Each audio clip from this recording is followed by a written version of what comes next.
السلام علیکم اسٹوڈنٹ۔ ابھی جو ہے دوسرا چیپٹر ہے بزرگوں کا، اہل بیت میں سے ہے حضرت امام زید بن علی۔ پہلے آپ نے یہ بات سمجھنی ہے کہ ہم تک جنہوں نے دین پہنچایا، اسلام پہنچایا، وہ صحابہ کرام ہیں۔ نبی اکرم صلی اللہ علیہ وسلم نے یہ دین صحابہ تک پہنچایا، جیسے آپ نے آخری خطبہ میں بھی ارشاد فرمایا کہ آپ کا حق ہے کہ آگے تک پہنچایا، اور صحابہ نے تابعین تک پہنچایا، اور تابعین نے آگے بزرگوں تک پہنچایا، تبع تابعین تک پہنچایا، پھر اولیاء اللہ تک پہنچا، پھر یہاں تک کہ پوری دنیا میں پھیل گیا۔ تو آپ نے یہ سمجھنا ہے کہ وہ بزرگ ہیں جنہوں نے ہم تک دین پہنچایا ہے۔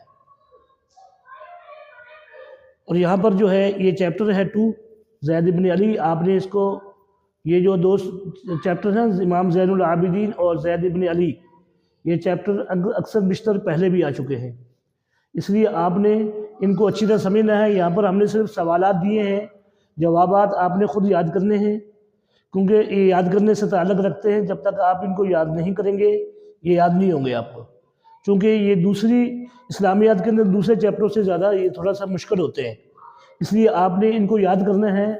یہاں پر ہم نے پہلا سوال دیا ہے آپ کو، حضرت امام زید بن علی کے علم و حدیث کے بارے میں خدمات۔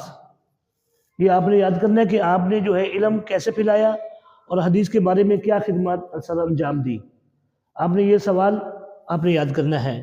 اگر سوال نمبر 2 ہے، آپ کا تعارف مختصر بیان کریں۔ آپ کے تعارف کے اندر بھی یہی چیزیں آئیں گی کہ آپ کے والد کا نام کیا ہے، دادا کا نام کیا ہے، اور اس کے علاوہ جو ہے آپ کی کونیت کیا تھی، ٹھیک ہے، اور آپ کا رسول اللہ صلی اللہ علیہ وسلم سے کیا رشتہ تھا، یہ چیزیں آپ نے یاد کرنی ہے۔ اگر سوال نمبر 3 ہے، آپ کی دینی اور معاشرتی خدمات لکھیں کہ آپ جو ہے دین کے بارے میں کیا خدمات سر انجام دیتے رہے، اور آپ کا معاشرتی زندگی کیسے تھی، یعنی آپ دنیا کے اندر رہے تو آپ نے کس طرح کی زندگی گزاری، تو آپ نے یہ سوال بھی لازمی یاد کرنا ہے۔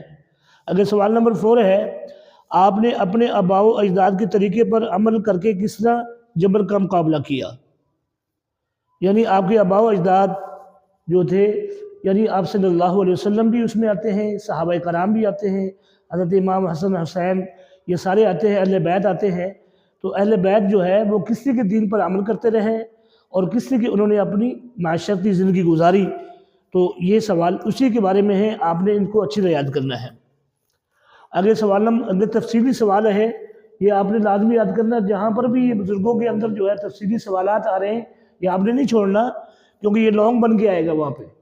تو یہاں پر دیکھیے، آپ کی سیرت و کردار پر جامع نوٹ لکھیں کہ آپ کی سیرت کیسی تھی، آپ کا کردار کیسا تھا، اس پر جو ہے آپ نے جامع نوٹ لکھنا ہے۔ یہ کتاب کے اندر موجود ہے، آپ نے اس کو یاد کرنا ہے۔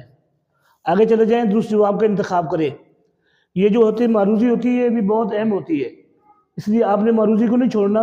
میں پہلے بھی یہ کہتا رہتا ہوں، جو بچے شارٹ اور معروضی کو اچھی طرح حل کر لیں گے، اگر لانگ میں کوئی کمی بھی رہ جائے گی تو وہ بچے فیل نہیں ہوتے بورڈ کے اندر، وہ پاس ہو جاتے ہیں۔